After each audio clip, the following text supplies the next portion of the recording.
What if your family believed you were a total failure, a military washout, while you were secretly serving your country at the highest levels? That was my life, until one explosive moment at my brother's seal ceremony, when his commanding general locked eyes with me, and with a single word, Colonel, blew my entire hidden world wide open. The crowd froze, my father's jaw actually dropped, and my secret?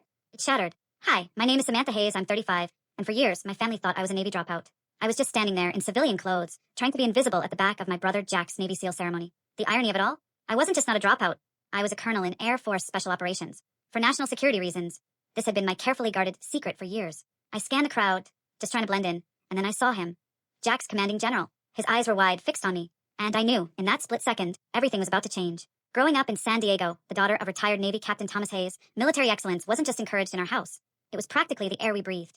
Our home was a museum of naval memorabilia and dinner conversations, always about maritime strategy, military history, my father's booming voice filling the dining room with tales of his deployments. His eyes would just gleam with pride as my younger brother, Jack, absorbed every single word. I listened too, equally fascinated, but somehow my enthusiasm never quite landed the same way. Samantha has a sharp mind, my father would tell his Navy buddies, but lacks the discipline for service. Ouch. That assessment stung, you know? Especially because all I wanted my entire childhood was to follow in his footsteps. I ran before school every morning, devoured naval tactics from his bookshelves, and applied to the Naval Academy with perfect grades and test scores. When I got accepted, it was honestly the proudest day of my life. My father actually hugged me, a rare enough event to make it feel absolutely monumental. Don't waste this opportunity, he'd gruffly say, his voice thick with what I hoped was emotion. The academy was everything I dreamed of. Challenging, fulfilling. I excelled in strategy and physical training, graduating in the top percentile. What my family never knew was that during my third year, I was quietly approached by intelligence officers. They'd noticed my aptitude, my unique way of seeing things. They offered me a position in a highly classified program, one that demanded immediate transition and absolute, unwavering secrecy. This meant creating a cover story. The officer suggested the simplest explanation. I'd washed out of the academy. It was believable enough, they said. Many talented candidates didn't make it, and it would draw minimal attention. I agreed, honestly believing my family would eventually learn the truth when my assignment allowed. Boy, was I wrong. So incredibly wrong. I just don't understand how you could throw it all away, my mother, Eleanor, said during my first visit home after the dropout. Her disappointment was a physical thing.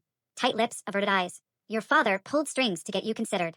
I didn't ask him to, I replied quietly, the classified nature of my new job sealing my lips, preventing me from sharing anything meaningful. My father? He was worse. He didn't rage, he didn't lecture. He just stopped talking about me. When relatives asked about his children, he'd light up talking about Jack's accomplishments at the academy, where he was following the traditional path I'd supposedly abandoned, and then just changed the subject when my name came up. Thanksgiving dinners became exercises in endurance. Jack's been selected for advanced tactical training, my father would announce, slicing the turkey with military precision. Top of his class. We're so proud. My mother would beam, her hand resting on Jack's shoulder, her eyes sliding right past me. It's comforting when your children find their purpose. My cousin Melanie, always tactless, once asked directly across the table, So, Sam, are you still working that administrative job at the insurance company? This was the cover story I maintained, you know? A boring corporate position designed to discourage further questions. Yes, I answered, swallowing both the lie and my burning pride. Still there. Good benefits, I guess, she replied with a thin smile that conveyed volumes about her assessment of my life choices. Meanwhile, my actual career was advancing at an extraordinary pace. I couldn't tell them about the night operations in countries officially untouched by American forces. I couldn't mention the intelligence I'd gathered that had saved countless lives, or the commendations accumulating in a secure facility rather than on my wall. I couldn't explain the months of silence when I was unreachable because I was operating deep undercover. Each success in my classified world seemed to parallel a disappointment in my family's eyes. When I was promoted to major, my parents were discussing Jack being selected for an elite training program. When I received a silver star in a private ceremony, my mother was lamenting to her friends about her daughter, who just didn't apply herself. Jack himself wasn't unkind. He simply followed our parents' lead, growing increasingly distant as our supposed life paths diverged. Occasionally, he'd call with news of his accomplishments, always ending with an awkward, "So, how's the office job?" I'd murmur congratulations and offer vague updates about my fictional corporate life, hating every second of the deception. Years passed this way, the divide growing wider and wider. I developed a thick skin about my family's perception, focusing instead on my missions and the very real difference I was making. But deep down, the pain of being the family disappointment never fully subsided. Every achievement in my secret life was shadowed by the knowledge that the people who should be proudest didn't even know. My transition from Naval Academy student to Air Force Special Operations was abrupt and intense. While my family believed I was licking my wounds and settling for civilian mediocrity, I was actually undergoing some of the most rigorous training the military offers. The program that recruited me specialized in intelligence, gathering, and analysis with direct tactical applications, a rare combination that perfectly suited my particular skills. The training facility was located in an unmarked compound in Virginia, where days began at 4 a.m. and often ended after midnight. Physical conditioning was just the foundation. The real work involved learning to process and analyze intelligence in real-time crisis situations, often while experiencing extreme physical stress or sleep deprivation. Hayes, your mind works differently, my instructor, Major Lawrence, noted after I solved a particularly complex intelligence simulation. You see patterns where others see chaos. This aptitude accelerated my progress through the program. While most trainees required 18 months, I finished in 11. My first assignment came immediately after a low-profile intelligence gathering operation in Eastern Europe where Russian influence was creating concerning ripple effects. Colonel Diana Patterson became my mentor during this period, a pioneering woman in special operations. She recognized something in me that reminded her of herself. The system isn't built for us, she told me frankly during a debriefing, but that's precisely why we succeed in it. We approach problems from angles others don't consider. Under her guidance, I learned to navigate not just the operational challenges, but also the unique difficulties of being a woman in this elite space. She taught me to use others' underestimation as an advantage, to speak with quiet authority rather than volume, and to build networks of trust that transcended the usual military hierarchies. By my fourth year, I had been promoted twice and led my own intelligence team in operations spanning 3 continents. My specialty became extracting critical information in environments where traditional intelligence assets couldn't operate. One particular mission in Syria resulted in intelligence that prevented a major terrorist attack on European soil. The classified commendation cited my exceptional judgment under extreme pressure and innovative tactical approach. Yet, each time I received recognition within my classified world, the contrast with my family life became more painful. I attended award ceremonies alone, watching other officers embrace their proud families. I celebrated promotions with colleagues who knew only pieces of my story, never the full picture. And I continued to maintain my cover as an unremarkable corporate drone during increasingly infrequent family visits. Congratulations on your promotion to team lead in customer service, my mother said during one phone call, clearly making an effort to show interest in what she believed was my career. I had just been promoted to lieutenant colonel after a successful counterterrorism operation in Somalia. Thanks, Mom, I replied, hating the deception. It's just a small step up. The operational security requirements of my position meant maintaining absolute secrecy. Even as I rose to command larger teams and more sensitive missions, my cover story remained in place. Only a handful of high-ranking officers knew my complete service record, while most who worked with me knew only the portions relevant to our joint operations. By the time I reached the rank of colonel at age 34, an accomplishment that placed me among the youngest to achieve this rank, I had led operations in over a dozen countries and saved countless lives through intelligence work. My specialty in counterterrorism had expanded to include disrupting human trafficking networks and preventing hostile cyber operations against critical infrastructure. What made my rapid rise even more remarkable was achieving it while facing the additional challenges women in special operations encounter. I navigated skepticism from some traditional military circles, adapted to equipment and tactical approaches designed for male physiology, and developed leadership styles that commanded respect in environments where female leaders were still relatively rare. Through it all, I carried the strange burden of my family's disappointment. Each time I returned from a classified deployment to attend a holiday gathering or family event, I stepped back into the role of Sam the underachiever. I became adept at deflecting questions about my work with vague, corporate jargon and redirecting conversations to Jack's increasingly impressive naval career. The weight of these dual identities grew heavier with each passing year. There were moments when the deception felt unbearable, like when my father made a passing comment about people who couldn't cut it in real service, or when distant relatives asked patronizing questions about when I might find direction in my life. But my commitment to national security and the missions I led always silenced the impulse to reveal the truth. The work was too important, the stakes too high. If maintaining my family's disappointment was the price for operational security, I would continue to pay it, regardless of the personal cost. Last Thanksgiving marked a particular low point in my relationship with my family. I had just returned from coordinating a joint intelligence operation with NATO forces. 36 sleepless hours of tension that ultimately prevented a significant security breach. Instead of recovery time, I went straight to my parents' house, exchanging tactical gear for civilian clothes and the hypervigilance of command for the different tension of family dinner. My father stood at the head of the table, crystal glass raised in a toast. To Jack, he announced, his voice carrying the captain's authority that never quite left him, whose selection for the Elite SEAL training program continues our family's tradition of excellence in service. Everyone raised their glasses. My mother beamed with pride, her eyes glistening. We couldn't be prouder, she added.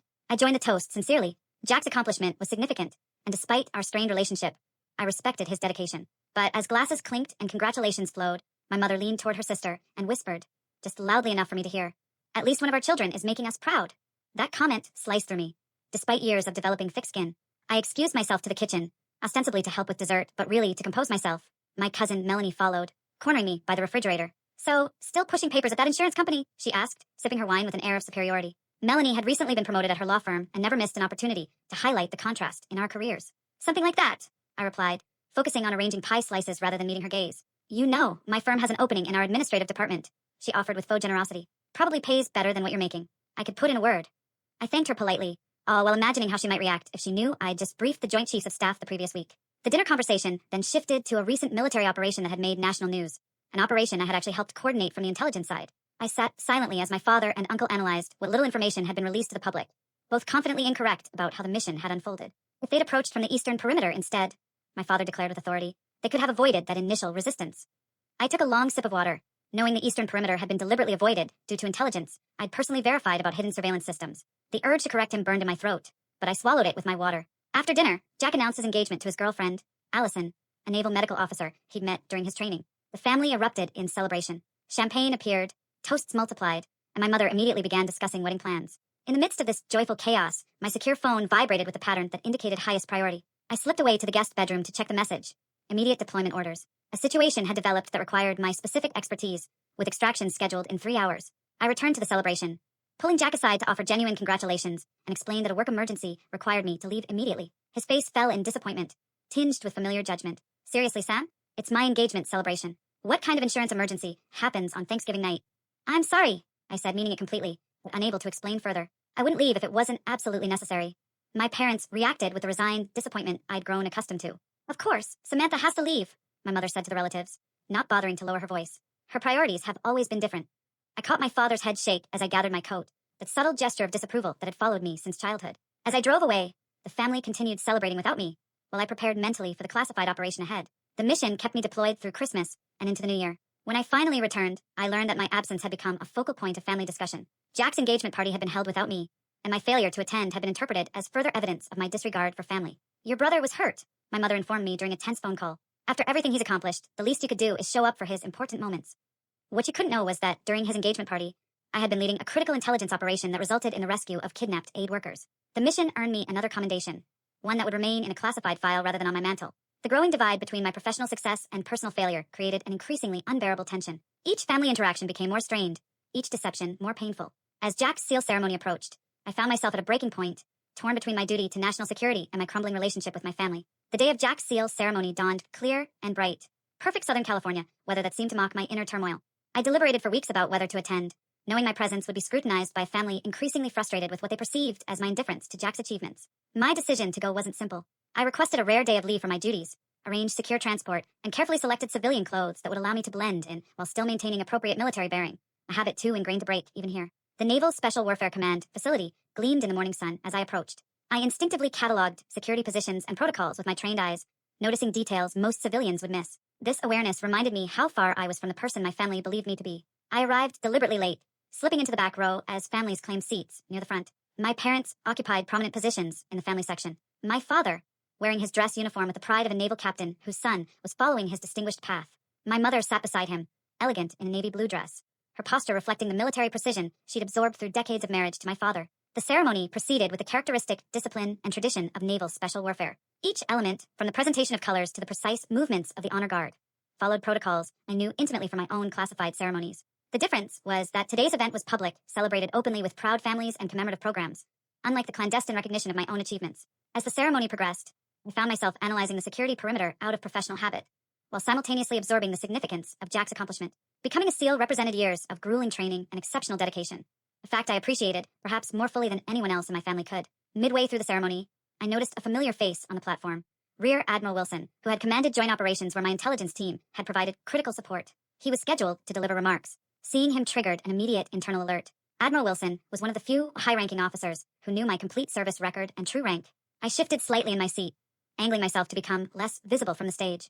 The movement was subtle, the kind of adjustment intelligence officers make instinctively to avoid recognition when necessary.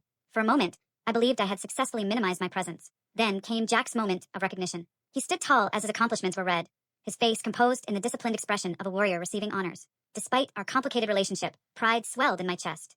Whatever else had transpired between us, my brother had earned this moment through genuine merit and determination. As applause followed Jack's recognition, I allowed myself to relax marginally, a mistake in retrospect. My slight movement caught Admiral Wilson's eye during his scan of the audience. I watched his expression change as recognition dawned. First, confusion, then certainty, then an unmistakable reaction to finding a highly decorated Air Force Special Operations colonel sitting anonymously in civilian clothes at a Navy SEAL ceremony. Our eyes locked momentarily. In that brief exchange, I conveyed a silent request for discretion that military personnel of our rank and experience understand implicitly. The Admiral gave an almost imperceptible nod, and I believed the moment had passed without incident. The ceremony continued with the remaining recognitions and formal remarks. I began calculating my exit strategy, planning to congratulate Jack briefly before departing to avoid extended family interaction. But as the formal portion concluded and families began moving toward their graduating SEALs, I noticed Admiral Wilson conversing with another officer, while gesturing subtly in my direction. My internal alarm sharpened. The second officer, Commander Brooks, had also worked with my team during a joint counterterrorism operation the previous year. Now both men were looking in my direction with that particular expression of military leadership,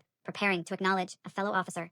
I began moving toward the exit, hoping to evade the approaching confrontation. But the crowd's movement blocked my path. As families surged forward to congratulate their graduates, I found myself inadvertently pushed toward the area where Jack stood with my parents, rather than toward the exit I'd been targeting. In that moment of navigational confusion, Admiral Wilson reached me, his commanding presence parting the crowd around us. I straightened instinctively, muscle memory responding to the presence of a superior officer despite my civilian clothes. What happened next would permanently alter my family's perception and change the course of our relationships forever. Colonel Hayes! Admiral Wilson's voice carried clearly above the post-ceremony chatter. It echoed, heads turned. I didn't expect to see you here today. The title hung in the air. My parents, standing just feet away beside Jack, froze in confusion. Admiral Wilson, I responded automatically, assuming the formal posture ingrained through years of military service. It's good to see you, sir. Last time was that joint operation in the Gulf, wasn't it? He continued, either unaware of or unconcerned about my family's proximity. Your intelligence was impeccable, as always. Saved a lot of lives. My mother's hand flew to her mouth. Jack's expression transformed from celebration to utter bewilderment. My father stood rigid, his brow furrowed in deepening confusion. Colonel, my father finally spoke, the word sounding foreign on his tongue when directed at me. There must be some mistake. Admiral Wilson turned, noticing my family for the first time. Recognition flashed across his face as he took in my father's decorated Navy uniform. Captain Hayes, he acknowledged with respect, before turning back to me with raised eyebrows. They don't know. Before I could respond, Commander Brooks approached, extending his hand. Colonel Hayes, your team's work on the Antalya operation was remarkable. We've implemented your extraction protocols across 3 divisions now. The reality of my position was materializing around us like a photograph developing in solution, becoming clearer with each passing second. My carefully maintained cover, the story of professional mediocrity I'd cultivated for years, was dissolving in real time. Samantha! My mother's voice trembled with confusion. What are they talking about? Admiral Wilson assessed the situation with the quick comprehension of a seasoned commander. Captain Hayes, Mrs. Hayes, he addressed my parents directly. Your daughter is one of our most valuable assets in special operations. Her work in intelligence and counterterrorism has been extraordinary. That's not possible, my father stated flatly. Samantha left the Naval Academy. She works in insurance. Air Force, not Navy, Admiral Wilson corrected, and at a rank that reflects exceptional service. The insurance work would be her cover story, fairly standard in her division. Jack stepped forward, his new seal trident gleaming on his uniform. Sam, is this true? The moment of decision had arrived, without warning or preparation. Years of secrecy pressed against the sudden exposure, creating a disorienting pressure. But as I looked at my family's confused faces, I recognized that continuing the deception was no longer an option. Yes, I confirmed simply. It's true. My father's expression cycled through disbelief, confusion, and then the beginning glimmers of reassessment. You're actually a colonel in the Air Force. Special Operations Command, Intelligence Division. I specified, the words feeling strange after years of careful avoidance. I was recruited from the academy directly into a classified program. The dropout story was my cover. Other officers who recognized me had begun to drift over, creating an impromptu gathering that made the revelation increasingly public. A major from Joint Special Operations nodded respectfully in my direction. Colonel Hayes' analysis changed our entire approach in the Mogadishu intervention. My mother looked physically unsteady. All this time when we thought, I couldn't tell you, I said quietly. Most of my work is classified at the highest levels. The cover story was a requirement, not a choice. Jack's expression had transformed completely, shifting from confusion to a growing understanding that only another military professional could fully grasp. That's why you missed my engagement party. Coordinating an extraction of exposed assets in Eastern Europe. I confirmed. Couldn't wait, and I couldn't explain. My father, ever the Navy man, had regained his composure and was processing the information with military precision. What's your security clearance level? Higher than I can specify in this setting, I answered, the response itself confirming more than the words contained. Around us, the crowd continued to celebrate, largely oblivious to the family drama unfolding in our small circle. But within that circle, years of misperception were crumbling under the weight of revealed truth. Admiral Wilson, sensing the personal nature of the moment, prepared to withdraw. Captain Hayes, you should be proud. Your daughter's service record is exceptional. The details are classified. The value is beyond question. He turned to me with a respectful nod. Colonel, I'll see you at next month's Joint Operations briefing. As he departed, the protective barrier between my two worlds, the accomplished military officer and the family disappointment, had been irrevocably breached. Standing before my family in civilian clothes, but now recognized as Colonel Hayes, I felt exposed in a way that countless high-risk operations had never made me feel. Why would you let us believe you'd failed? My mother asked, hurt evident in her voice. It wasn't about what you believed, I explained carefully. It was about operational security. The fewer people who knew, the safer the operations and the people involved. My father, processing this revelation with decades of military experience, was beginning to understand the magnitude of what had been hidden. To reach colonel at your age in special operations, Jack, with his own military training, was connecting dots fastest. Those unexplained absences, the vague explanations, that time you showed up at Christmas with what looked like shrapnel wounds you claimed were from a car accident. Not a car accident, I confirmed quietly. As reality settled around us, I watched my family recalibrating years of perceptions and judgments. The disappointment they had carried, and the disappointment I had endured, was transforming into something else entirely. Something yet undefined but irrevocably changed. We have a lot to talk about, my father said finally, his voice carrying the weight of a man discovering he had been wrong about a fundamental truth. Yes, I agreed. We do. The family dinner following Jack's ceremony took place at an upscale restaurant near the base, a celebration planned long before the day's revelations. What should have been exclusively focused on Jack's achievement had now become something else entirely. The first honest family gathering of my adult life. We sat at a private table in the corner, security conscious even now. My father ordered wine with uncharacteristic generosity, perhaps recognizing that this conversation required some social lubrication. Silence hung heavily as menus were studied with unusual intensity, everyone avoiding the elephant in the room until the waiter departed with our orders. So, my father began, setting his water glass down with precision. A colonel. It wasn't a question, but I nodded. Confirmation. That's remarkably fast advancement. He continued, the career military officer in him automatically calculating the timeline. Especially for someone in, he lowered his voice, special operations. It was a unique path, I acknowledged. The program I was recruited into accelerates promotion timelines based on field performance, rather than standard time and grade requirements. My mother, who had been unusually quiet, finally spoke. All those times we thought you were being flaky or irresponsible, disappearing from family events, being unreachable for days. I was deployed, I finished for her. Often in locations I can't name, doing things I still can't discuss. Jack leaned forward, professional curiosity mixing with brotherly reassessment. That scar on your shoulder from 2 Christmases ago? Kabul, I said simply. Extraction operation went sideways. My father's face tightened. The career naval officer understood immediately what went sideways typically meant. And we were giving you grief about missing family photos, my mother whispered, horror dawning in her expression. The conversation paused as our salads arrived. When the waiter departed again, my father asked the question that clearly bothered him most. Why the Air Force? You were at the Naval Academy. I had to smile slightly. Of course. That would be his first substantive question. The program that recruited me operated jointly, but was administratively housed under Air Force Special Operations. The work suited my particular skills, regardless of branch. Which are, he pressed. Intelligence analysis under high-pressure conditions, pattern recognition in asymmetric environments, asset development and management. Some other specialties I can't detail. Jack whistled softly. That's the heavy stuff, Sam. My mother was struggling to reconcile the daughter she thought she knew with this new reality. But why couldn't you tell us anything? We're your family. Operational security, I explained gently. The nature of my work means that knowledge of my real position could potentially endanger operations or expose networks. The cover story was created and maintained by the program, not by my choice. For 12 years, my father challenged, the hurt beneath his question evident despite his military bearing. Not one word of truth. That's the job, Dad, I said simply. You, of all people, should understand that some positions require complete compartmentalization. He fell silent, military discipline acknowledging what the father in him wanted to deny. The main course arrived, providing another brief reprieve from the intensity of the conversation. As we began eating, Jack broke the tension with a short laugh. So, all those times I was bragging about my promotions and assignments, you were talking to someone who was briefing Joint Chiefs.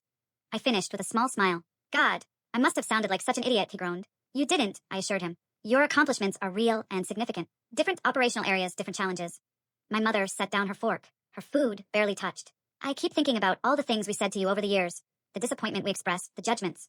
You didn't know, I said. You couldn't have. But we should have trusted you, she insisted, tears gathering. We should have seen that there was more happening than what appeared on the surface. Instead, we just wrote you off.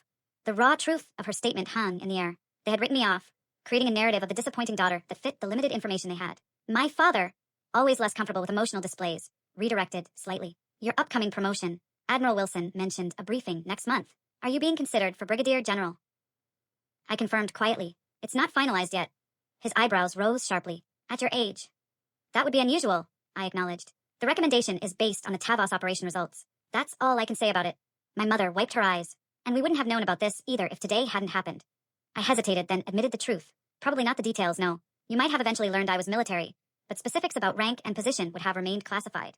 The meal continued with questions I could answer, intermingled with ones I couldn't. The boundaries of classified information remained, even in this new openness, creating an imperfect but vastly improved communication. For the first time, my family was seeing the outline of my real life, even if many details remained in shadow. After dinner, my parents invited me back to their home, a gesture that felt significant after years of emotional distance. In their living room, my mother disappeared briefly before returning with a dusty box.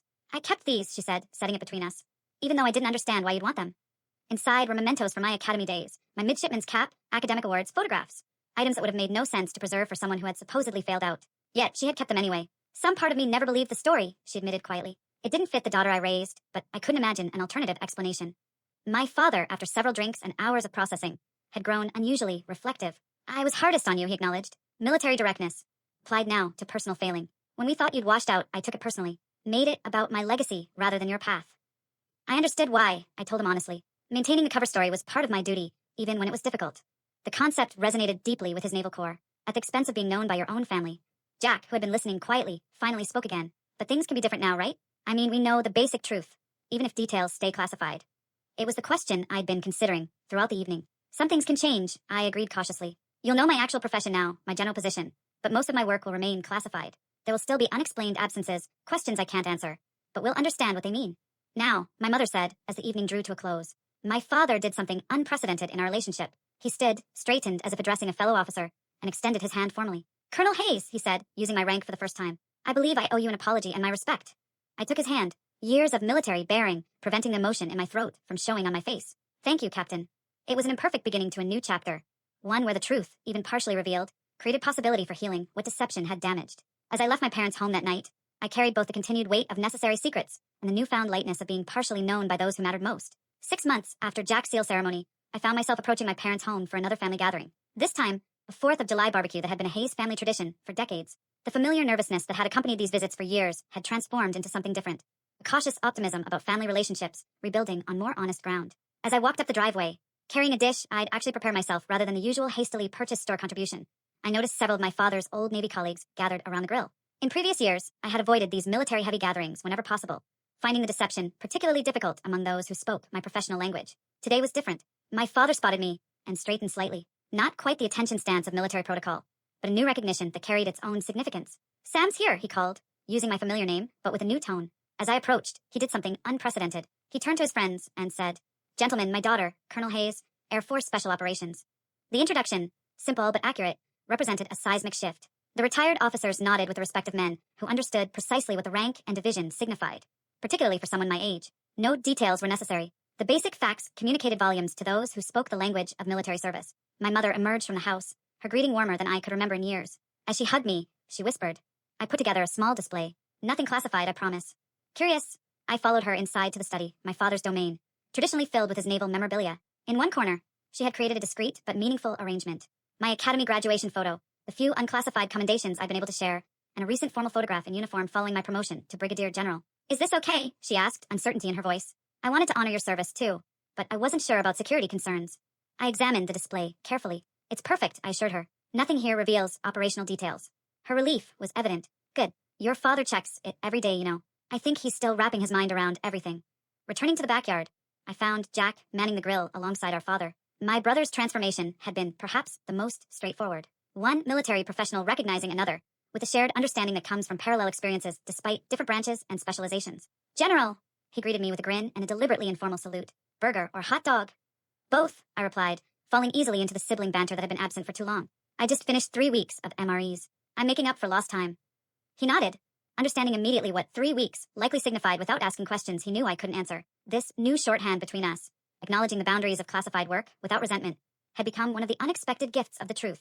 The afternoon progressed with a lightness I hadn't experienced at family gatherings in over a decade. Though many topics remained off-limits, my recent deployment locations, the nature of current operations, the specifics of upcoming assignments, the fundamental truth of who I was and what I did now formed the foundation of our interactions. My father, always more comfortable with actions than words, found ways to express his changed perspective. He introduced me to his colleagues with unmistakable pride. He referenced my operational insight when discussions turned to current military affairs. And most tellingly, he deferred to my expertise in areas where Air Force operations intersected with naval concerns, a professional respect that meant more than any verbal apology. As evening approached, and we gathered for the traditional Hayes family photo, I stood beside Jack. Both of us now recognized for our service, rather than compared by it. My mother arranged us with the precision of a long-time military spouse. My children, she said to a neighbor who was taking the photograph, both serving their country, just in different ways.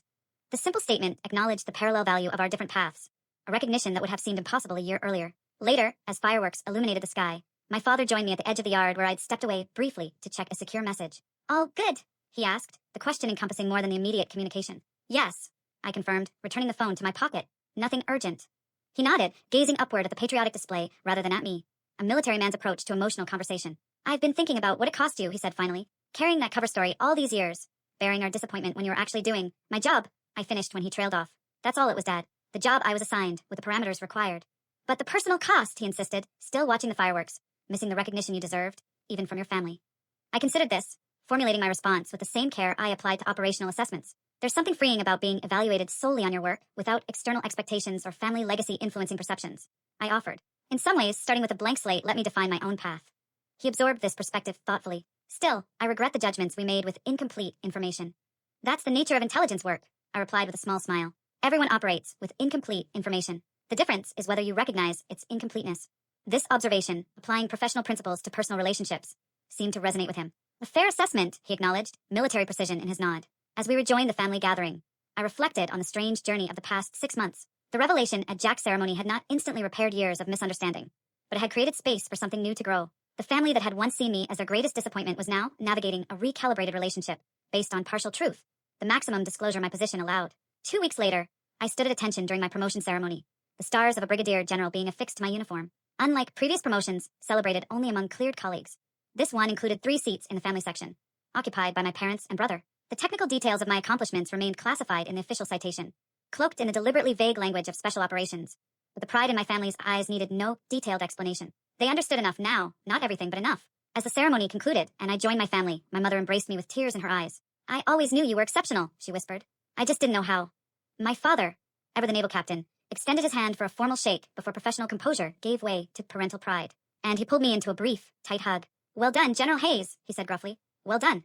The journey from family disappointment to recognized professional had been complicated by necessary secrets and security requirements that would never fully disappear. But standing with my family, accepting congratulations for an achievement they could finally acknowledge, I found peace in being partially known and an imperfect, but meaningful, visibility after years in the shadows. For anyone who has been misjudged or underestimated, there's a powerful lesson in this experience. Sometimes the truth emerges in unexpected ways, and sometimes the perceptions others hold aren't reflections of reality, but simply products of limited information. The worth you create through your work and choices remains valid, even when unrecognized, and authenticity, even when necessarily incomplete, creates possibilities for connection that deception cannot. Have you ever been misjudged based on appearances or assumptions, or kept parts of yourself hidden for necessary reasons? I'd love to hear your stories in the comments below. Tell me what you think. I really want to know. And if this journey of family reconciliation and professional recognition resonated with you, please hit that like button and subscribe to hear more stories of resilience and unexpected revelation. Thank you for listening to my story. And remember, sometimes the most powerful truths are the ones we carry quietly within us until the right moment for revelation arrives.